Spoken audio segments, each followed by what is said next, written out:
요한일서 말씀을 계속해서 배우고 있습니다. 지난주에는 하나님께서 빛이시다라는 것을 말씀을 하면서 너희가 사귐이 있다면, 하나님과 사귐이 있고 우리와 사귐이 있고 예수 그리스도와 사귐이 있다면 너희는 어두움 가운데 행하는 것이 아니라 빛 가운데서 행해야 된다라는 그러한 말씀을 주셨습니다. 그러면서 빛 가운데 행하는 자가 진정 사귐이 있는 것이다.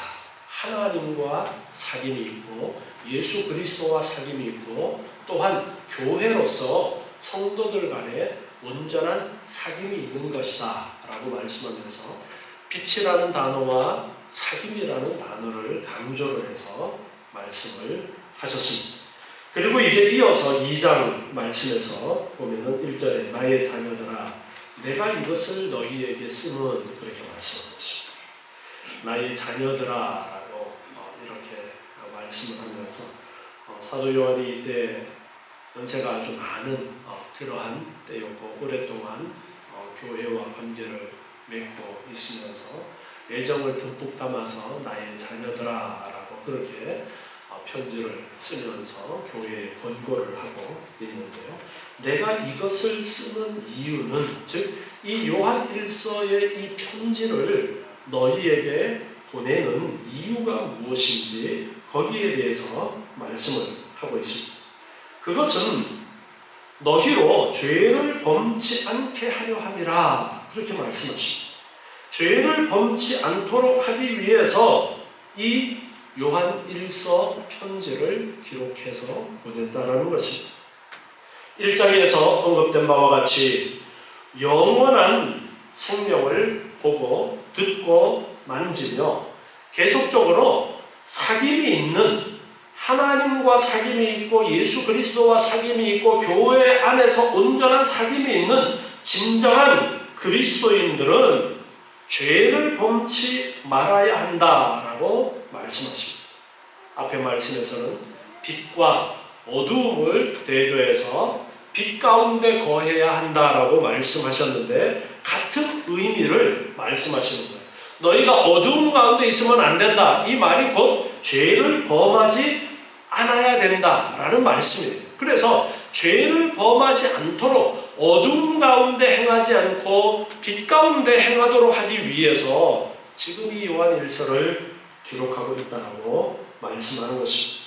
죄는 그리스도 안에 계시된 하나님과의 사귐을 단절시키는 것입니다. 그리고 당시 영지주의자들처럼 사귐이나 사랑이 없음에도 불구하고 있는 줄로 착각하는 것이기 때문에 그래서 죄를 멀리하라 말씀하십니다.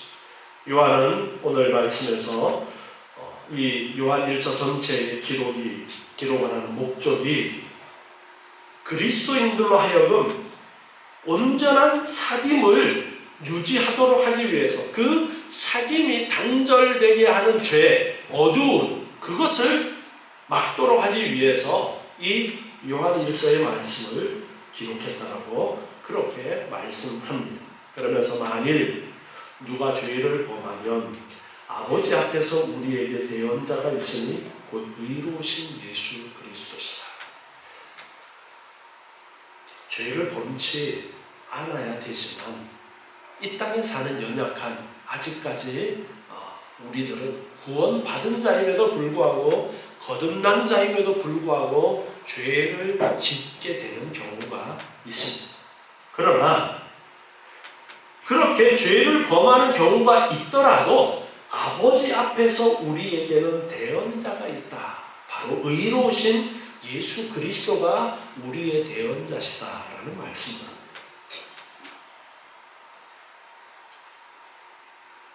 대언자라는 이 단어는 그 문자적인 의미가 돕기 위해서 곁에 부름을 받은 자라는 그런 의미를 가지고 있습니다.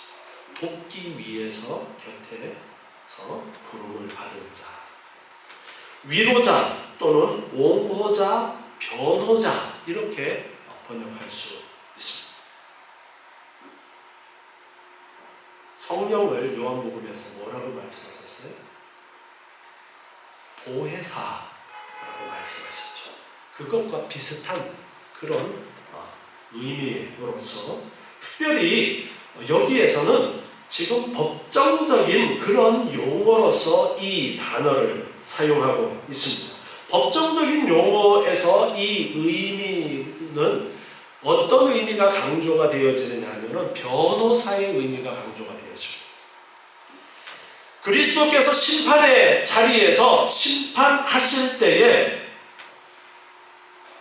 검사가 있어요. 누가 검사인가요? 사단이에요.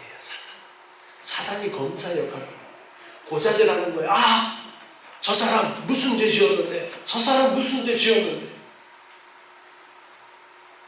고자질을 하는 거예요. 죄를 아뢰는 거예요. 정죄를 하는 겁니다.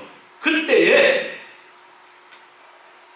변호사가 계시는데 그 변호사의 역할을 하시는 것이 예수 그리스도라고 그렇게 말씀하고 있습니다. 로마서 8장 34절에 보면요. 로마서 8장 34절에서 누가 정죄하리요? 누가 정죄를 하겠느냐? 저 사람이 죄인이다. 누가 그렇게 말하겠느냐? 죽으실 뿐 아니라 다시 살아나신 이는 그리스도 예수시니 그는 하나님 우편에 계신 자요 우리를 위하여 간구하시는 자십니다. 우리를 위해서 하나님 보좌 우편에서 하나님 옆에서 우리를 위해서 변호해 주시는 그러한 분이 예수님이시다라는 것을 말씀하십니다. 정죄하는 사단이 와서 아무개가 이런 죄 지었습니다. 아무개가 이런 죄 지었습니다. 할 때에 변호하는 그 역할을 예수님께서 하시면서 옆에서 또한 우리를 위해서 기도해 주시는 분이 예수님이다. 그렇게 가르쳐 주고 있는 것입니다. 그런데 그 예수님은 의로우신 그 대언자는 그 변호사는 의로우신 예수 그리스도시다 말씀하십니다. 특별히 의로우신이라는 수식어를 사용한 것은 예수님께서 변호인으로서의 자격의 적법성을 나타내는 그런 수식어입니다. 죄인이라면 다른 사람을 위해서 대변해 줄 수가 없습니다. 변호해 줄 수가 없습니다. 그도 그의 죄로 죽어 마땅하기 때문입니다. 그러나 예수님께서는 의로우신 분으로서 우리를 위해서 변호해 주시는 그러한 일들을 하시는 분이시라는 것입니다. 비록 인간의 육체를 입고 이 땅에 오셨지만 그분은 죄가 없으신 분으로서 하나님과 우리 사이의 중보자가 되시기에 충분한 자격을 가지고 계신 분입니다. 디도서 2장 14절 말씀을 보면요. 디도서 2장 14절에 그가 우리를 대신하여 자신을 주심은 모든 불법에서 우리를 구속하시고 모든 불법에서 우리를 구속하시고 우리를 깨끗게 하사 선한 일에 열심하는 친백성이 되게 하려 하심이니라. 우리를 구속하셨다라고 말씀하십니다. 자신을 주셔서 자신의 몸을 주셔서 우리를 구속하시고 우리를 깨끗하게 하셨고 이제 열심하는 친백성이 되도록 하시기 위해서 그렇게 하셨다라는 말씀을 하고 있습니다. 이처럼 우리가 마땅히 죄를 범하지 않고 빛 가운데 거하는 그러한 삶을 살아야 됨을 위해서 이 요한일서의 말씀을 기록을 해서 지금 계속해서 이제 말씀을 이어가고 있습니다. 2절에서 요한일서 2장 2절에서 보니까 저는 우리 죄를 위한 화목제물이니 예수님께서는 의로우신 대언자이신데 중보자이시고 변호사로서의 역할을 하시는 분이신데 그는 또 어떤 분이시냐 하니까 우리 죄를 위한 화목제물이다 말씀하십니다. 이 화목제물이라는 단어는 두 가지 의미를 같이 가지고 있습니다. 달래다, 화해시키다 라는 그런 의미와 속죄라는 의미가 섞여져 있는 단어가 화목제물이라는 이 단어예요. 그런데 예수님께서 바로 화목제물이시다라는 것입니다. 예수 그리스도께서 하나님 존전을 향해서 죄를 지은 사람들을 변호할 수 있는 것은 바로 죄로 인해서 멀어진 그리고 진노하신 하나님과 화해할 수 있도록 예수님 자신이 속죄의 제물이 곧 화목제물이 되셨기 때문에 예수님께서는 화목제물로서 화목하게 하는 일과 속죄하는 일을 함께 하실 수 있는 분이어서 예수님을 화목제물이라고 그렇게 말씀합니다. 화목하게만 하는 것이 아니라 속죄까지 하심으로써 속죄해서 화목하도록 하나님과 사이에 죄의 담이 있는 그 죄의 담을 허물고 하나님과 화목할 수 있는 그 역할을 예수님께서 하시기 때문에 화목제물이라고 말씀하십니다. 그런데 우리만 위할 뿐 아니라 온 세상의 죄를 위하십니다 말씀하십니다. 예수님의 희생으로 인하여 생긴 그 화해시키는 그 효력은 무제한적이라고 할 수 있습니다. 하늘과 땅의 모든 피조물들 가운데 어떤 것도 예수님의 희생이 가져다주는 그 화해의 효력이 미치는 범위에서 벗어날 수는 없습니다. 그러나 이것은 모든 피조물들이 저절로 자동적으로 화해에 참여함을 뜻하지는 않습니다. 그것은 다만 예수님의 희생의 효력이 무제한적이다라는 것을 강조하기 위해서 온 세상의 죄를 위하십니다. 지금 그렇게 말씀합니다. 온 세상의 죄를 다 화해시킬 수 있는 그런 능력을 예수님께서 베푸신 것이지만 그러나 그 화해의 효력을 얻을 수 있는 사람은 믿는 자만이 예수 그리스도를 믿는 자만이 그 효력의 은혜 가운데 들어갈 수 있는 것입니다. 그래서 예수님의 그 화목하시는 그 화목제물로서의 그 효력은 무한하시다라는 것을 강조하기 위해서 우리만 위할 뿐 아니요 온 세상의 죄를 위하십니다. 그렇게 지금 말씀하고 있는 것입니다. 골로새서 1장 19절 말씀을 보면요. 골로새서 1장 19절입니다. 아버지께서는 모든 충만으로 예수 안에 거하게 하시고 그의 십자가의 피로 화평을 이루사 만물 곧 땅에 있는 것들이나 하늘에 있는 것들을 그로 말미암아 예수님으로 말미암아 자기와 화목해 되기를 기뻐하십니다. 예수님을 통해서 하나님과 화목시키는 그 일을 기뻐하셨다. 온 세상 만물이라고 그 대상을 말씀을 하고 있습니다. 전에 악한 행실로 멀리 떠나 마음으로 원수가 되었던 너희를 이제는 그의 육체의 죽음으로 말미암아 화목케 하사 너희를 거룩하고 흠없고 책망할 것이 없는 자로 그 앞에 세우고자 하셨으니 만일 너희가 믿음에 거하고 터 위에 굳게 서서 너희 들은 바 복음의 소망에서 흔들리지 아니하면 그리하리라. 조건을 말씀하시고 있습니다. 믿음에 거하면 바로 그 은혜가 임하고 그 은혜 가운데 있게 될 것이다 말씀하시는 것입니다. 예수님의 그 화목시키는 속죄의 효력이 무한하다라고 해서 자동적으로 이 세상의 모든 사람들의 죄는 다 사해졌다 그렇게 말하는 사람들도 있어요. 그렇게 말하는 사람들은 이렇게 강조하시는 그 부분을 오해를 해서 그렇게 생각을 한 것입니다. 이 말씀만 보면 그렇게 오해할 수도 있는데 다른 성경들과 함께 조화를 이루어서 이 부분을 이해하게 되어지면은 그 효력이 무한하지만 그 효력은 믿는 자에게만 그 은혜가 임한다는 것을 우리에게 말씀하고 있습니다.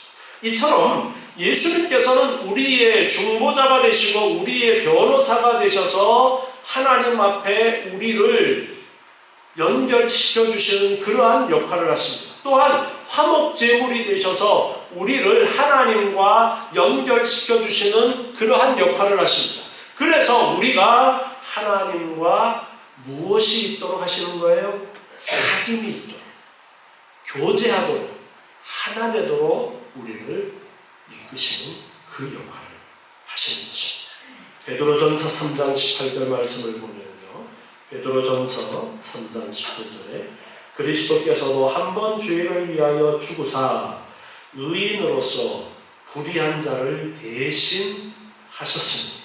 이는 우리를 하나님 앞으로 인도하려 하십니다. 우리를 하나님 앞으로 인도하시기 위해서 죽으셨다라는 것을 말씀하십니다. 이처럼 예수님께서는 친히 화목제물이 되셔서 우리를 하나님께로 인도하시는 그런 일들을 이루셨음을 가르쳐 주십니다. 이제 요한일서 2장 3절에 이어서 보면요, 우리가 그의 계명을 지키면 이로써 우리가 저를 아는 줄로 알 것이요. 계명을 지키면 아는 줄로 알 것이요. 이 안다라는 말을 자주 지금 요한일서에서 말씀하고 있습니다.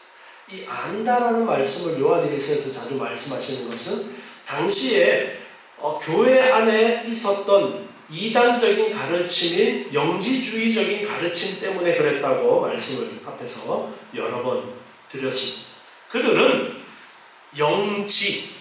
영적인 어떤 지식이라는 것을 아주 중요하게 여기면서 그 지식을 가지고 있는 자가 구원 얻은 자이다라고 그렇게 주장했었어요. 그래서 안다라는 말을 또 여기에서 말씀하십니다. 그래서 우리가 그의 계명을 지키면 이로써 우리가 저를 아는 줄로 알 것이요. 진짜 아는 것이 무엇이냐? 그 말씀을 지금 하고 있습니다. 그리스도인의 구원은 절대로 이 안다라는 이 지식에 의한 것이 아니며 그리스도 안에서 이루신 하나님의 구속의 사역을 믿고 그리스도 안에 거할 때에, 그리스도 안에서 살아갈 때에 그 구원은 온전해지는 것이지 지식 자체만이 아닙니다. 특별히 이 원어를 보면 요한은 여기에서 명사를 사용하지 않고 동사를 사용해서 하나님을 아는 것이 지식적이고 사변적인 것이 아니라 경험적이고 역동적인 것이다 라는 것을 강조를 합니다. 하나님을 아는 것은 어떤 사고의 과정이 아니라 하나님과의 교제를 통한 영적인 관계이다라는 것을 말하고 싶어요. 특별히 여기에서 이 안다라는 이 단어는 부부가 서로를 알아서 하나 된다라는 그러한 의미를 나타내는 단어를 써서 말씀하고 있어요. 부부가 서로를 안다라는 것, 그것은 그냥 맞선 보고 얼굴 알아 그런 안다라는 것이 아니에요.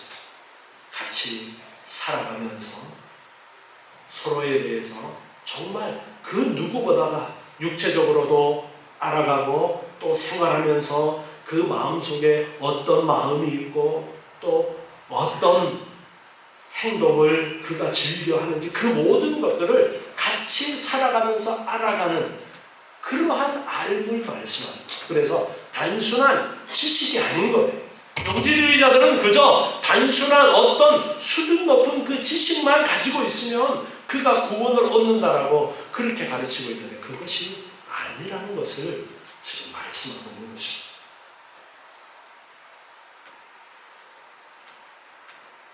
특별히 여기에 헬라어에서 시제도 완료 시제를 사용하고 있는데 이 완료 시제를 사용하는 것은 과거에 알았던 그 경험이 지속적으로 발전해야 한다는 그런 의미를 담고 있는 거예요. 그래서 계명과 연결시켜서 하나님의 그 법을 지키는 것이 필요하다라는 것을 강조하는 그러한 의미를 담아서 안다라는 것. 계명을 계속해서 지켜나가는 그 사람이 진짜 아는 것이다.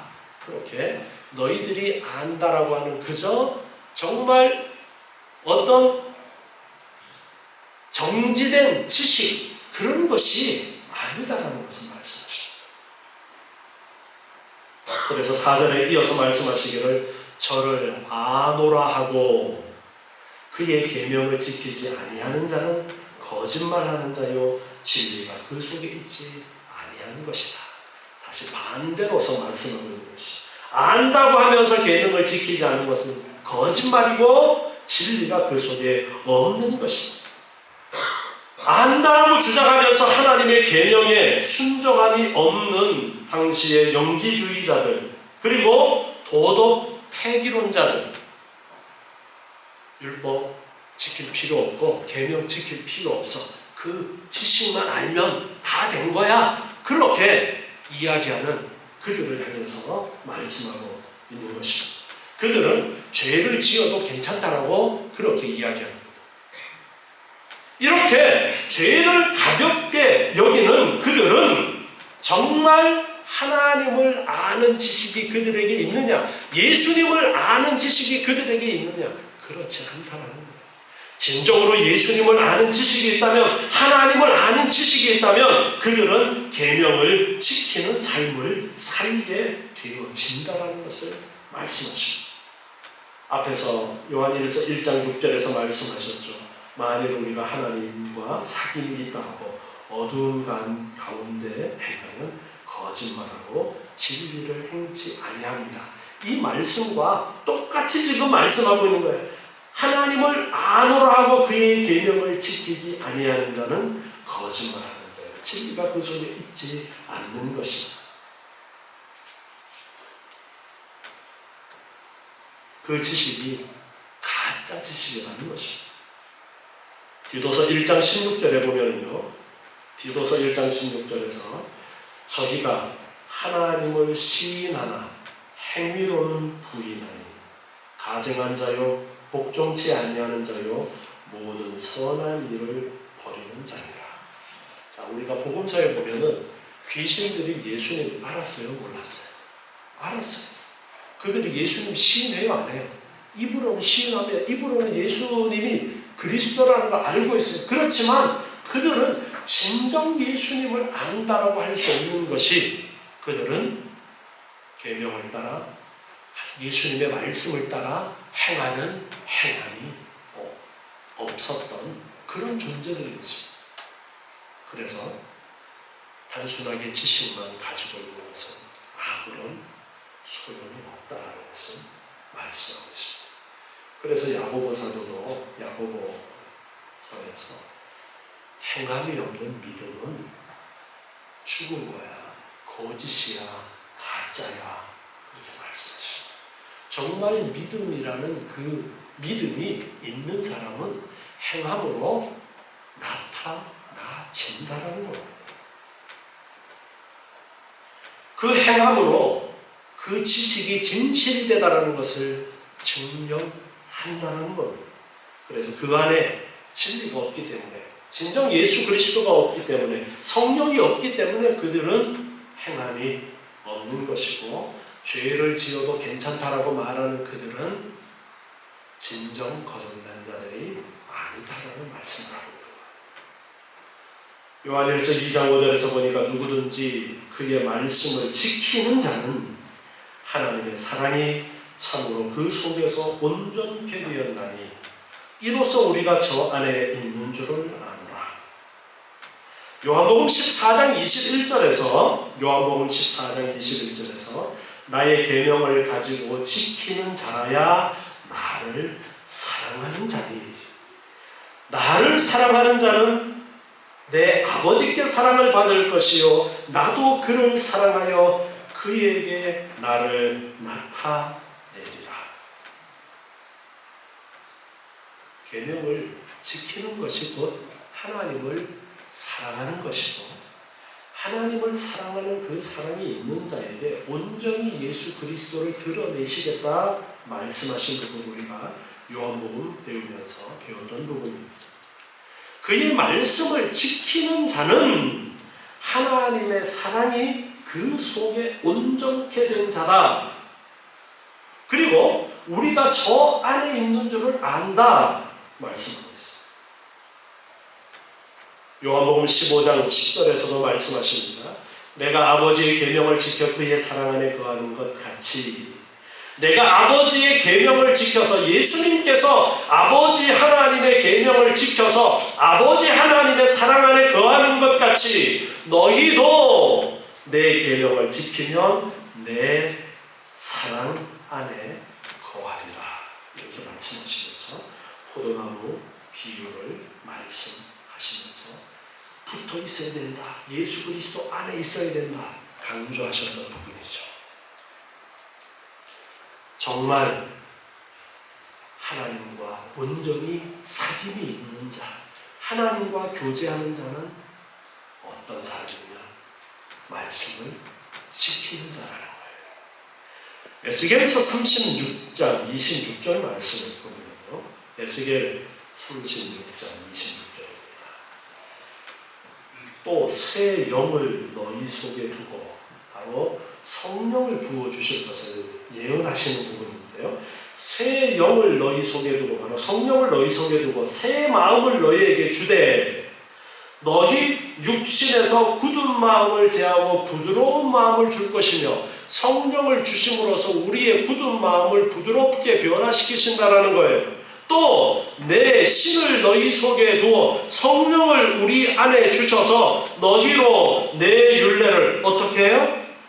행하게 하리니 너희가 내 규례를 지켜 행할지라.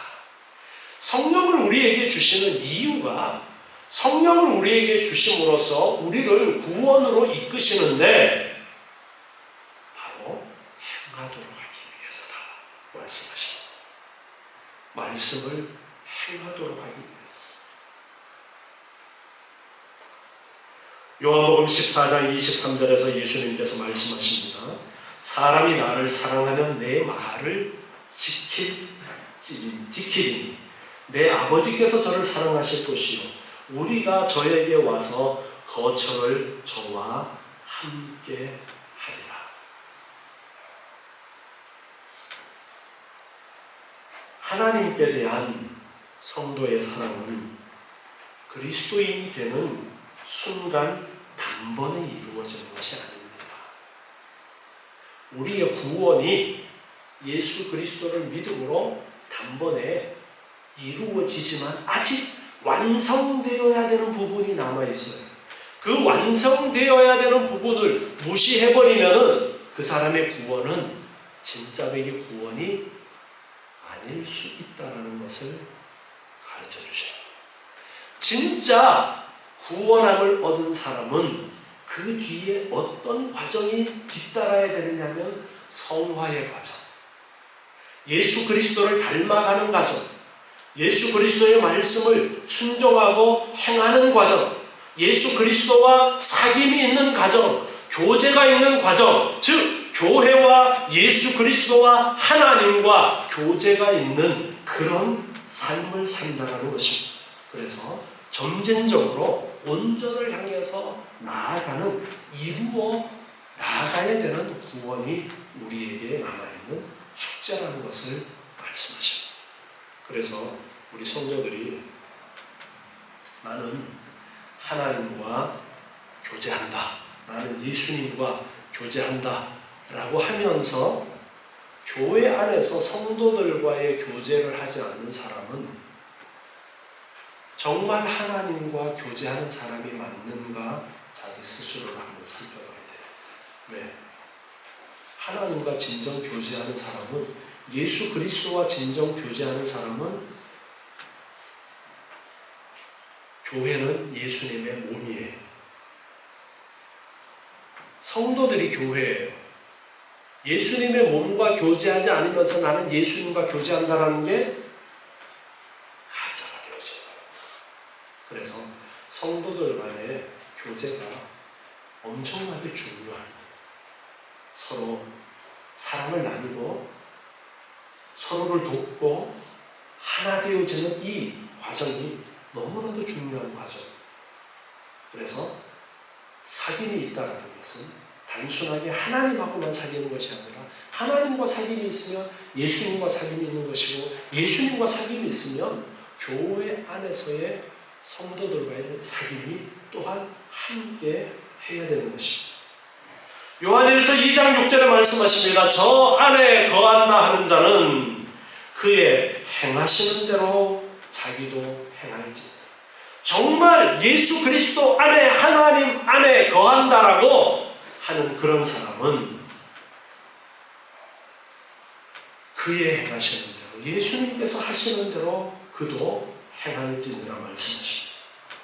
요한복음 13장 15절에서 보면은 내가 너희에게 행한 것 같이 너희도 행하게 하려 하여 본을 보였다 그렇게 말씀하십니다.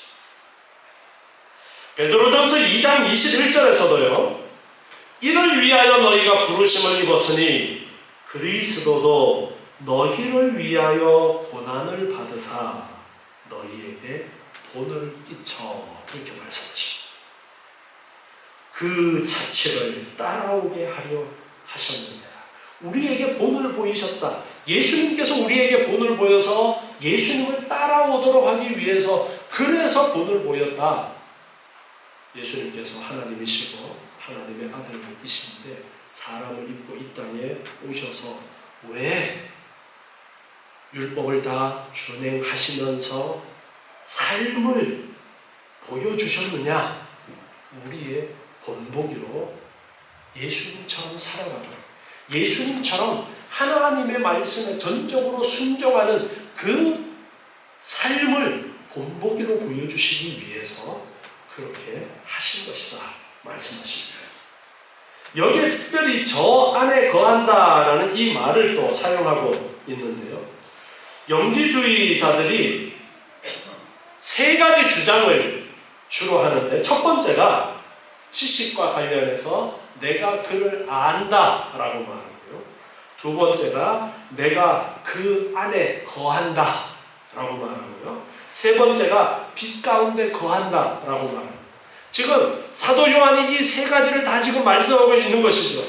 내가 그를 안다라는 그 지식이 행함이 없는 지식이 계명을 지키지 않는 지식은 잘못되었다라는 것을 말씀하고 그리고 하나님이 빛이시니까 빛 가운데 있는 자는 바로 어둠 가운데 행해서는 안 된다. 죄를 짓지 말아야 되고 계명을 따라 살아가야 된다라는 말씀을 하십니다. 그리고 또 하나 그 안에 거한다라는 그들의 주장에 대해서 이것이 어떤 것이냐, 저 안에 거한다고 하는 자는 어떤 것이냐에 대해서 지금 말씀하는 거예요. 이 영주주의자들은 윤리적 도덕적인 의무와 책임은 회피한 채 종교적인 신비 체험만을 강조하면서 자신들이 하나님 안에 거하는 삶을 살고 있다고 주장하는 이단들이었습니다. 여러분, 우리 교회 안에도 이런 신비주의가 들어와서 성도들을 미혹하는 일들이 많이 있습니다. 어떤 신비한 체험을 해야 내가 구원받은 것이냐, 신비한 체험을 해야 그것이 성령 받은 것이냐, 그렇게 미혹하는 일들이 있어요. 그런데 그러한 신비적인 체험만을 강조하는 것이 잘못되었다는 것을 말씀하고, 역사를 돌이켜보면 영지주의자들이 바로 그러한 이단들이었다는 것을 우리가 배울 수가 있습니다.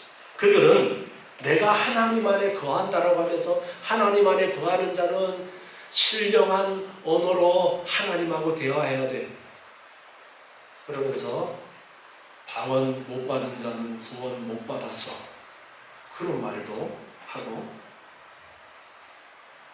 방언 못 받은 사람은 구원 못 받았다라고 하는 사람은 가난한 사람은 구원 못 받아서라는 말과 같은 맥락입니다.